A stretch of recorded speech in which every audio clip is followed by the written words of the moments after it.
Hey folks, thanks for joining me for this episode of the Embellish Podcast, a podcast focused on product stories, product storytellers, interesting brand ambassadors, and any other tangent that I happen to come up with. Whether you're a bourbon fan, a geek, a casual observer, or someone just floating through this channel, I hope you find it interesting. And if you got here by chance, please take a moment to hit the subscribe button. Hopefully it can be found on any podcasting platform that exists. And if you can't find me on a platform, send me an email at embellishpod@gmail.com and I'll try to get that taken care of. I also generally live stream the recording of these episodes on YouTube on Wednesday nights. You can find all of my links on Instagram at EmbellishPod or Twitter with the exact same handle. I have a website. It is www.embellishpod.com. It's a place to pick up these links, account details, episode details, and more. Today is August the 3rd, and we're going to be talking about French oak. Before we get too deep in it, we always talk about a little bit of stuff beforehand. We're finally back to doing some very traditional episodes. Last a few weeks, I've had some fantastic interviews and opportunities to talk to some people, working on a whole bunch more opportunities to do that as well. Given that we are talking about French oak tonight, I'm starting off with some Seal Box Private Reserve. Seal Box comes from the folks over at the Seal Box website. Blake started off as something that's more of a joke, and we'll talk about this brand a little bit more later on, but it's a bottle that is finished in French oak, specifically toasted French oak, as well as maple syrup bottles, and 100% you could tell there's a maple syrup bottle that was involved in this particular process. Some news. Something that's hit in the last few days that I had sort of given up on. I was carefully following the TTB website, and TTB is where you're going to go to find out any new news around distilled spirits or spirits in general, alcohol, whatever. I've been waiting and hoping for the announcement that American Single Malt was going to get its definition. So it's something they've been working on for a while, and I know they submitted some of the information to... Go check this here. Yay, skipped frames. Awesome. They had announced their intent to submit a identity to the TTB, and hopefully it was going to get approved, and that has been put out for comment now on their website. So here's the definition, straightforward. American Single Malt Whiskey is whiskey that is mashed, matured, and distilled at a single United States distillery. It's also distilled to a proof not exceeding 160 from a fermented mash of 100% malted barley, stored in oak containers not exceeding a capacity of 700 liters, and is bottled at not less than 80 proof. So that follows along with what we were sort of hoping, giving the initial standards of identity that they wanted to have. One of the things that was really interesting about this, at least for me, was there's a section on this around the effect that this will have on already approved labels. There's a handful, there's more than a handful. There's quite a few distilleries that are making American single malts that have them out in the marketplace that you can pick up in any given day. And the impact to them could be relatively significant if they don't meet these definitions, or cannot, I guess, maybe even prove that they meet these definitions. That if this particular standard of identity is accepted, it will revoke any label that does not meet the proposed standard of identity. And so we could learn some really interesting things in the next few weeks, months, as they move towards approval on this particular thing. Like I said, it's still in the comment phase, so there's potential that I need to kill a few things that are feeding off my internet. There's potential that this is not going to pass, obviously. I mean, any proposal could be kind of pushed back, but odds are that there's not going to be any reason why it shouldn't be. So whenever it does get approved, there could be a handful of folks that are on American Single Malt that lose their label immediately. I'd be interested to see sort of how that pans out. See what's going to happen whether and part of the reason for the commentary portion of having these rules up on their website is for some of these producers to come in and add their comments as to whether this rulemaking would affect any of their existing labels. But it'll tell us a lot as a consumer. It'll tell us a lot about what's already out there that is labeled as an American single malt or malt whiskey or American malt whiskey or whiskey distilled from malt mash. All of those things get to stay the same. But if you're considering yourself an American single malt whiskey, you're going to have to hit those standards of identity. Be interesting, like I said, be interesting to see what happens. Absolutely no telling as to what kind of impact this has. But like I said, we were starting off the night, we're talking about French oak.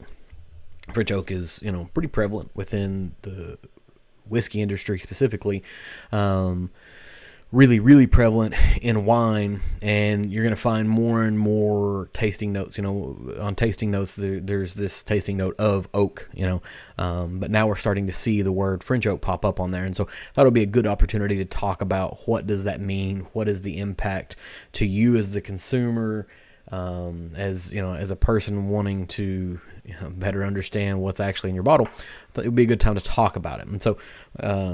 I indicated we're starting the night off with some Seal Box. They're private reserve. This is batch 1. That's going to be blown out because of white color. It is what it is. Finished and toasted French oak and maple syrup barrels. And this is in that vein of independent bottlers. Independent bottlers are really, really prevalent in Scotch whiskey and are becoming more and more prevalent in bourbon and American whiskeys. But what they did is they, at least for batch 1, there's 2 batches that exist of this right now. There are 2 lots of barrels. They blend things together. There's a 2-year and 6-month-old bourbon, and then a 10-year and 2-month-old bourbon that makes up a smaller portion of this mixture. And so you get a good mix of relatively young and very, very, not very, but a good age of whiskey. Then they blend these 2 together and to their appropriate taste profile. Toss it in ex-bourbon maple syrup barrels and French oak barrels, just to kind of see how that comes out. And then they put it together, and the idea is to come out with something really, really tasty. If you can get both of them, it's a really good opportunity to start where you're starting with the same base for batch 2. And they actually incorporated 30 gallons from the original batch 1 and 25 of the unfinished blend. And so the completely finished out 30 gallons from this finished batch, plus another 25 of the blend that went into that, and then put it in this second batch reserve to kind of give maybe some degree of differentiation, how it's maturing over time. Whatever. This is a big, fun experiment that a retailer, or at least somebody who started off in the retailer vein, has begun. And like I said, it is pretty delicious. Most notes are going to have a lot of syrupy or sugary or creme brulee. It's sweet. It's really, really, really sweet. It's not something I think that I could drink a ton of, but it is a fantastic. This is a fantastic dessert whiskey for sure. But what is French oak doing here? Like, we all have a good idea of what maple syrup is and what kind of impact maple syrup might actually have. What's happening in the oak specifically? There's a lot of conversation around American oak and the need for, American oak is dying off or whatever. Bourbon standards, if I remember correctly, only indicate that it has to be in a new charred oak container. It doesn't indicate that it has to be American oak. It doesn't have to be American white oak. And there's a ton of people that are out there doing experiments with different types of oak that exist. Hopefully this stream holds together. It looks like it looks like it's not doing too well. If it's too choppy on YouTube, I'll pull it down and re-upload it, because I'm actually doing a recording of the episode as well. Just a second. All right. So, kind kind of backing up a little bit, we want to know what French oak does, but why is oak the thing? Whenever we start talking about a standard of identity, kind of like what's happening with American single malts, where they're indicating the need to be put into an oak container, right? Oak becomes that standard wood profile that's going to exist in a lot of whiskeys. Why oak? Why not some other thing? Why not hickory? Why not whatever else? It has more to do with, it has, there were thoughts that, like oak was abundant in the United States, that's why I used it. It has more to do with its strength, its workability, and the lack of things that are going to come out of that wood into the whiskey that are going to be off-putting. Pine is going to have a ton of resin and sap to it. It's going to blend into the whiskey. It may not be a super great flavor profile. But then taking it a step further, oak has a really tight grain pattern, and it's going to permit more gradual extraction of wood flavors. It's going to be tougher for the whiskey to get into the heart of the wood and pull those things out. And so it's going to hold up to longer aging time frames. It's going to be resilient, and then the workability of it is it's going to be flexible. You're going to be able to steam bend it or to bend it. Other hardwoods are more likely to break whenever you go into the actual bending and woodworking portion of it. Ton of stuff. And so then when you get into oak, there's a ton of oak that exists out there. There's red oak, there's black oak, there's white oak, there's whatever else that happens to be. But white oak is the preferred barrel to begin with in the whiskey industry. And that has more to do with it being considered in the oak realm more of a tighter grain. So we're back into this lack of evaporation, tougher for the whiskey to get into the graining of the wood and impact flavor profiles. It just is, over time they found that it is more beneficial, more useful, more conscientious of what you're trying to do to use oak to do these things. And so, that's generically going to be American white oak. And, I could get into the scientific names. I've done it before on this podcast. Sometimes they're far less interesting to talk about that. But there's a lot of French oak that is used in the wine industry. And, it's its proximity to the places where French wine is being made, but it has different flavor profiles. It has a different impact on the final output of product. French oak is generically harvested from a few of the different forests that exist, and it's going to impart different nuances in its flavor profiles. Tightness of grain is there, similar to white oak in America, or American white oak, or whatever you want to call it. It has a unique flavor profile. That's what we're really trying to get down to. This is this regional characteristic that exists within French oak that's not there in American oak. Now we all know, variation of flavor profiles can happen from tree to tree. That has to do with age of the tree. It has to do with the way it grew. Has to do with if it was farmed or not farmed. Like, there's a ton of things that go into it, but both American and French oaks are going to contribute tannins and aroma. French oak tends to contain more tannins and flavor components and has less of an oaky flavor profile and smell than American oak does. American oak can be somewhat aggressive over time, and maybe that's why the subtlety of it is more interesting for longer aging profiles or as secondary finishes, because if you're jumping into a brand new French oak cask, would you be picking up a lot of flavor real quick? Because we know that a lot of the flavor comes in the first year or two being in the cask, but being French oak, is it more subtle in its impact? It seems to be the case, but how do we sort of prove that? And we'll talk about how we potentially prove that, or at least understand how we as an individual perceive the flavor profiles that come out of a French oak cask.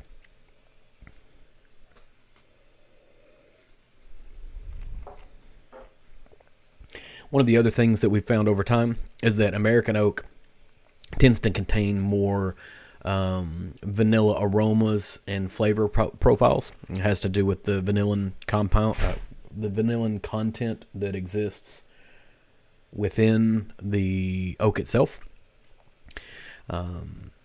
Just sort of happens that way. French oak tends to have darker flavor profiles. It has to dark chocolate, roasted coffee beans, savory spices, things along that lines.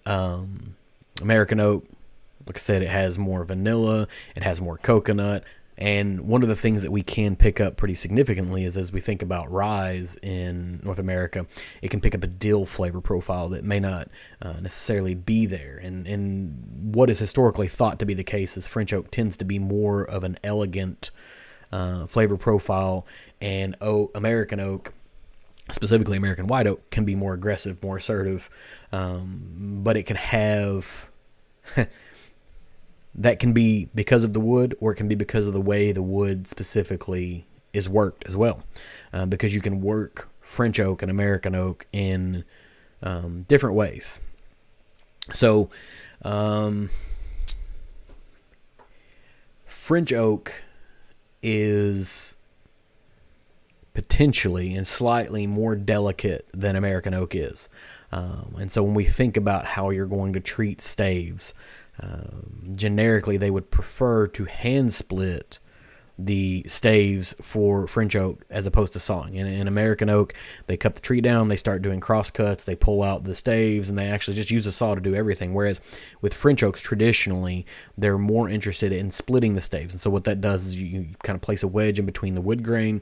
As you hammer down, it follows the wood grain and it splits naturally. And so it's not creating half grain patterns. I think quarter sawn might be a term that some folks might be familiar with that's going to be somewhat more understandable. But French methodologies in wood treatment and barrel making and cooperage are going to lend more towards air drying wood, splitting the staves, and then toasting the inside of them, as opposed to the more aggressive charring in the inside, potentially kiln drying wood, and then sawing the staves, right? And so now we're looking at a very specific difference in how the wood potentially has been treated, depending upon where it's been made. Now, obviously, there are probably a ton of coopers out there that are taking French oak and they're sawing it. They're just running a saw through it and seeing what happens. But they may also have a higher failure rate. It's a manufacturing game at that point. You start deciding which is going to be more beneficial than the rest. Man, I'm getting a ton of notifications that this stream is not super healthy. So it looks like I may be re-uploading this video after the fact. American barrels, can be kiln dried. That happens, but at volume. And this is one of the things where my in-laws live in Southwest Tennessee. There's actually a stave mill down the road, and they have just a yard full of staves that they've sawn up and palletized and just sat out in the air to be able to dry out. And the hope is, and they actually even have sprinkler systems for whenever they're starting to dry too fast because the temperature's too high and the humidity's too low, they can place wood back on them so they can dry them out slower. It's to prevent checking. Checking is what happens whenever moisture escapes wood too fast and the ends start to split and you start to lose the ability to use that stave to create a barrel from it. And so we're now mostly air drying the wood just because it's hard to kiln dry that much wood that fast and be able to kind of burn through it. And so you're able to just kind of stockpile these things out in the yard.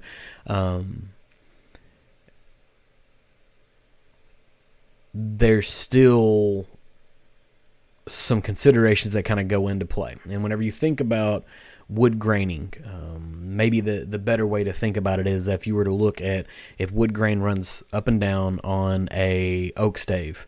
Thanks, Cliff.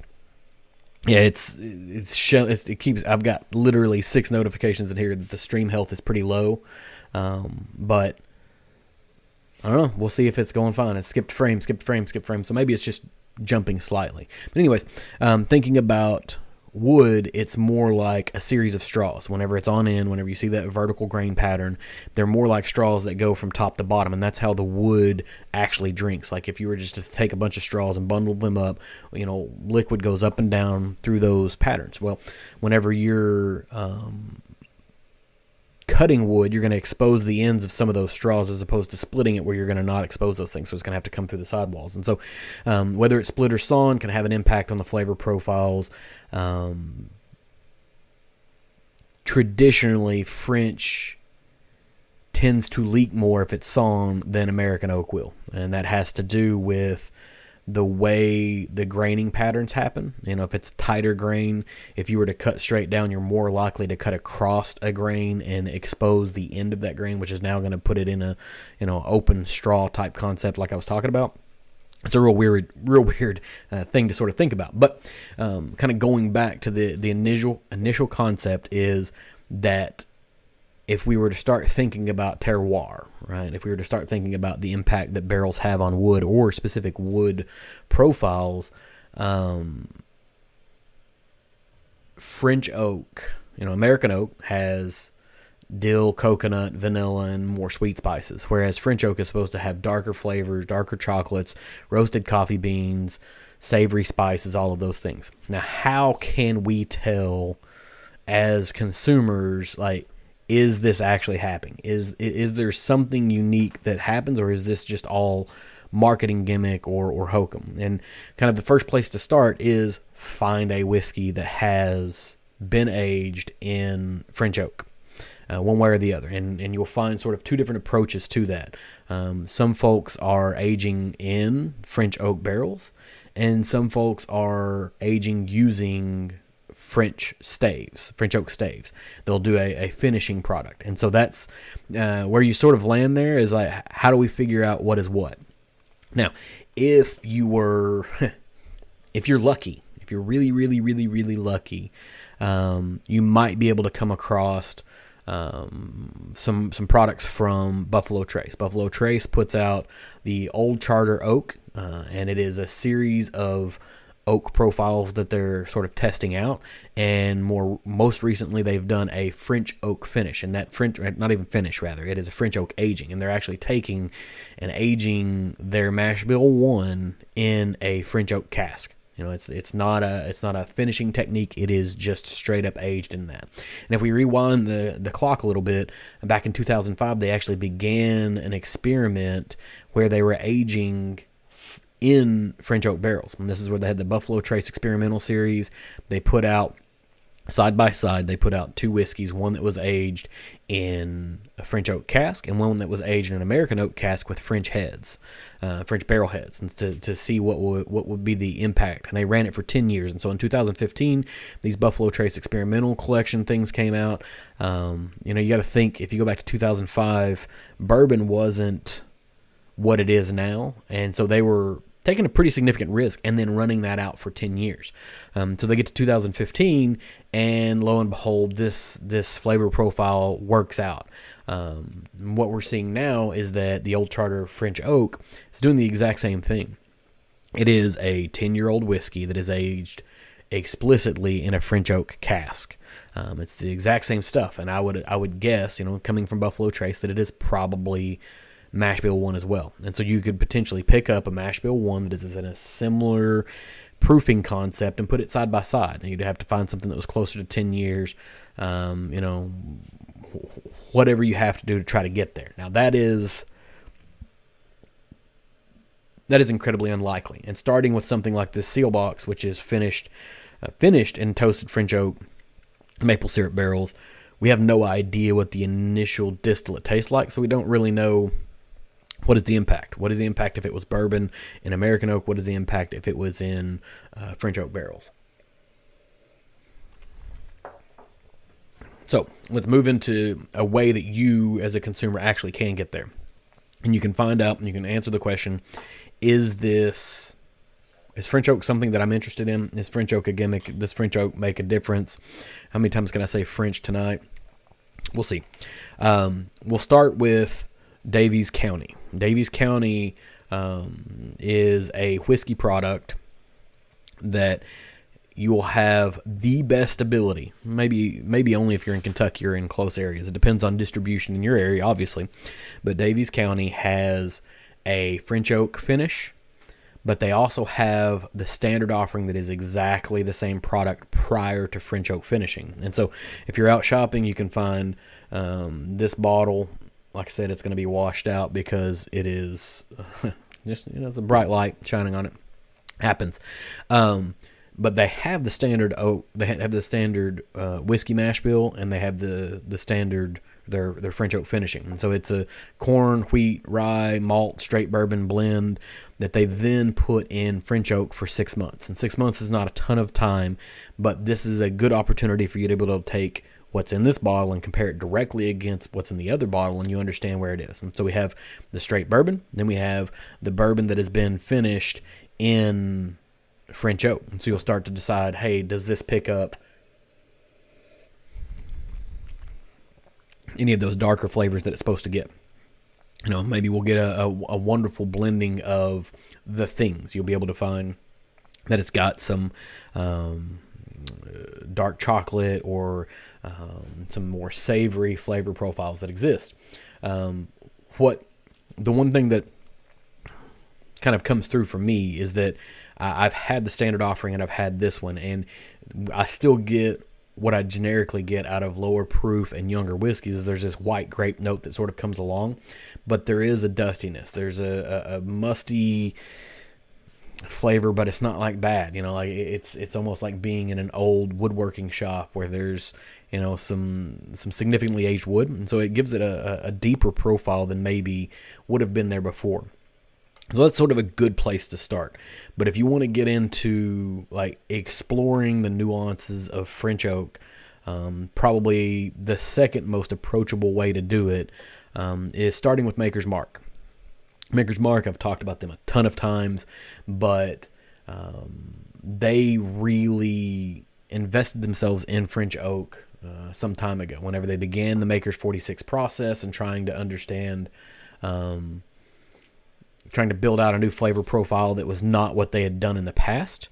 But you have an opportunity where you could go to a store in most places and pick up Maker's 46 cask strength and Maker's Mark cask strength. And you can put them up against each other because it's going to be the same mash bill. It's just going to be using a French oak stave finishing concept. And so they use their French oak staves to finish it out. I would lend towards trying to go the cask strength route. You could do the standard Maker's Mark and the standard Maker's 46, but if you can get it at cask strength, you're getting it closer to what it actually comes out of the barrel at, so you can let your palate do the deciding instead of having some watered down flavor profiles. And maybe the watering down doesn't benefit you. You have an opportunity to proof it down yourself. You can add some drops of water. But it doesn't stop there with Maker's Mark. Maker's Mark is in a private selection game now. This is something that didn't exist a handful of years ago, but it does now. And so they've got sort of 5 standard stave profiles that they run right now. And only one of them is an American oak stave. They have their number 1, which is baked American pure, and it's just an American oak that's toasted. But every other stave profile that they have now, and what I'm actually drinking tonight is the roasted French mocha stave, which was discontinued a little over a year ago, and it was replaced with the French Mendiant. And I'm probably pronouncing that wrong if I had to guess, but it largely doesn't matter. But the difference between those two staves were the roasted French mocha was a French oak that was cooked on high in a convection oven. So cooked, not necessarily toasted, not necessarily charred, but cooked on that. Whereas the French Mendiant is cooked on a low temperature in a convection oven to try to maybe tame it down a little bit. But there's also the French Cuvée. There is the Maker's 46 stave, which is their standard French oak. And so like I said, if you go back to it, it's French oak that is seared. right? Just seared. That's all it is. And there's 10 of these staves that are put in a barrel. They actually have built, and sometimes you'll see the background that I might use on StreamYard. It has a whole bunch of barrels up against a wall or a whole bunch of barrels on the ground. That's actually in their Maker's Mark 46 aging cellar that they've sort of carved out of the side of a mountain to try to slow down the aging process, or at least make it a little more, a little less intense for some of those French oak finishes for the Maker's 46 whatnot. But if you look at anything that they indicate, they're going to be looking for dried fruit, vanilla, spice, chocolate. These are all flavor profiles that exist. I mean, they're actually calling out French mocha in the old Stave profile, which you can get a sort of a chocolatey flavor. So if you're wanting to discover, is French oak a thing, Maker's Mark is another place to do it. And that's a really approachable place because it's a wheated whiskey that most people are very, very familiar with, very friendly with. And then it's their more new age version they put out, the Maker's 46 cask strength. Both great bottles, both wildly approachable, good ways to sort of explore whether that's a thing for you or not. And we started off with probably the one that no one is ever going to be able to get, looking at Buffalo Trace, being able to do the old Charter Oak or the Buffalo Trace experimental collection. And then the final one, and I had these folks on with me on an episode a month ago or so, but the guys over at Penelope, what they're doing specifically is really, really interesting. You've got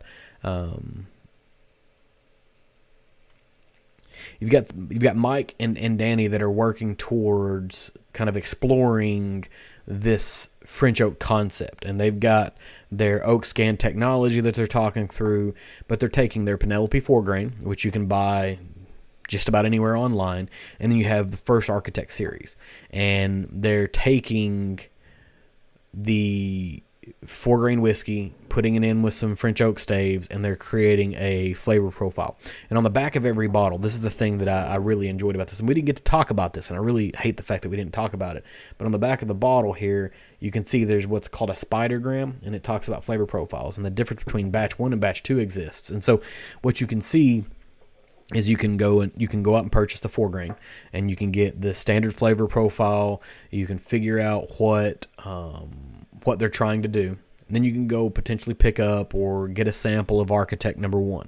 And Architect number 1 is their first foray into French oak finishing. They put it in there for as long as it took to get the flavor profile that they were after. And then whenever they came back to it and they do Architect number 2, Architect batch 2 has a different flavor profile. And so this would be an opportunity for you to see the growth and maturation of what they're trying to do with it, in the same way that you might be able to do that with the seal box, but you don't have the control group of what was the original distillate for the seal box. With Penelope, you can get the control group. You can get the 4-grain, then you can pick up an Architect number 1 if you can find one anywhere. If you find somebody that's got some, that'll send you a sample. Send me an email. Maybe I'll send you a sample. Then if you go out and find Architect Batch 2, which is on shelves right now, you see what they're specifically doing, but you can still see the impact that French oak is having on the original bourbon distillate. You can kind of discover, is it a flavor profile for you? And for me, it tends to be a thing that I'm interested in because more oak is better. Give me something that I can chew on the wood and I'm probably there. And I have my batch 1, and then they were, kind enough to provide me with a sample of batch 2. I'll be on the lookout for it. But trying to understand how different oaks impact flavor profiles is one of those like super nerdy things that I think everybody can, or not everybody, but at least anybody who's listening to this can absolutely get into. Um, going back and thinking about other groups that are out there, I know that Broken Barrel has done some Mizunara, and some other folks have done Mizunara, which is going to be a Japanese oak. Then going back to Old Charter, they've done Chinkapin oak and Mongolian oak and Canadian oak. These are all different oak profiles that they're trying to get at and see, is there a new, different, interesting flavor profile that can come out of different oak species that exist, whether they be in North America or anywhere for that matter. And then going back to talking with the guys from the Bhutan Wine Company, they're trying to harvest locally grown oak trees to age the wine there. Now, what is the Bhutanese oak? How is that going to impact a whiskey? Like, I want to know the answer to all of these things. And so, kind of going back to the original part of this is that oak can be a thing that we can either, just kind of ignore and not really pay too much attention to. But I think we're missing out on a ton there. Most people will estimate that, somewhere between 40 and 60% of the flavor profile of any given whiskey is going to come out of the barrel. And so if you can get that much out of it, whether it is a finishing technique or the entire aging process, maybe we need to think a little more about what the different wood profiles are going to do for the tasting of it. And so that's pretty much what I've got for the night. I'm working on a couple of other episode ideas. I'm really hoping that I have a very fun post to share with you guys about an interview I'm going to try to do next week. After that, I know that I have lined up an episode with David from Whiskey in My Wedding Ring. He actually invited me on to do some stuff for one of his Patreon episodes. I've met David in person. He's a super dude. Opportunity for him to come on and chat with some things. Trying to work out something with Eric from This Is My Bourbon podcast. See if we can get him to come on and just chit-chat, hang out for a little while. Handful of other brands we're working through trying to get something on the calendar so we can talk about some stuff. I got some fun stuff in September. There's a lot of things that are happening. And then, of course, we're closing in on the Kentucky Bourbon Festival. I went last year, did a sort of review after it was over. I'll go again this year and kind of post another review. Bought a different ticket experience than I did the last time. Last time it was the standard. This year I bought the VIP. We'll kind of compare those against each other, compare the event against each other, just kind of see what happens. Maybe we'll make some new friends, see some old friends, see the guys from Penelope or anybody else that happens to be there. Maybe Alan from French Lick will be there. Love to chat with him in person. Super dude. But we'll see. I think it's going to be a fantastic event. There was a lot of pause over the way last year's event was put together from some of the local citizens, but there's some really good episodes with the organizers of the Kentucky Bourbon Festival on other podcasts that talk about the reasons for why they did the things the way they did, and I encourage you to seek those out. I would name who they are, but I can't remember which episodes they were. I'm pretty sure Bourbon Lens was one. Pretty sure there's been a couple of other podcasts, and I now feel terrible because I can't tell you who they were because I don't remember it, but I probably should have written it down so that way I could say, hey, go listen to these things. Hey, Tim, thanks for showing up. I'm getting ready to wrap it up for the night. It's been sort of a meandering episode. I haven't had one where we've talked about just a single topic. We've been doing interviews for a while. It was a time to kind of get back in the saddle. We may have another one of these next week. Hopefully, like I said, I'm going to be able to have a real fun interview that's sort of whiskey adjacent, something that is whiskey tangential, not directly related to it. But we'll see. We'll see what happens. But all of that, like I said, thank you guys for being here tonight. Thanks for tuning in for this particular offering of the Embellished Podcast. If you enjoyed this, please leave me a review on whatever platform that you've got to be consuming this on, whether it's a podcast, audio, video, wherever. It helps me out a little bit. Leave a comment if possible. Hit me up on social media, on Twitter or Instagram, using Embellished Pod. Make sure that if you're going to be at Kentucky Bourbon Festival, hit me up on social media. You have my accounts. I'd love to shake hands, meet you, chat with you, nerd out over something, or just share a drink or whatever.